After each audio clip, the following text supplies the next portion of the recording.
Hey everyone, Les Clow, founder and chief duct cleaning officer of Mr. Duct Cleaner. You know, we started Mr. Duct Cleaner back in 2009 with the idea of improving indoor air quality in people's homes and people's businesses. And we do that. You know, we clean HVAC systems, we clean duct work, we introduce chemicals to help eliminate spores from the system, and we introduce equipment to help improve indoor air quality. And we've been pretty good at that. With all of our locations across the U.S., we've completed around 40,000 projects. So that's pretty solid.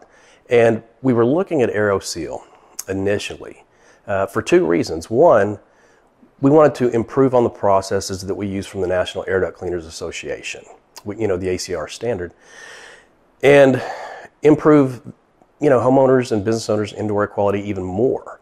And two, we wanted to help the franchisees increase their revenue, you know, their bottom line.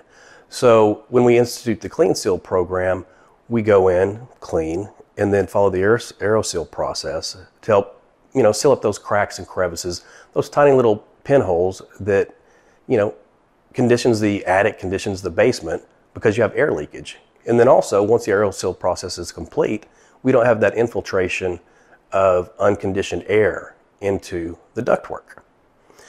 We've been with them for a while now, and we're pretty excited about the future.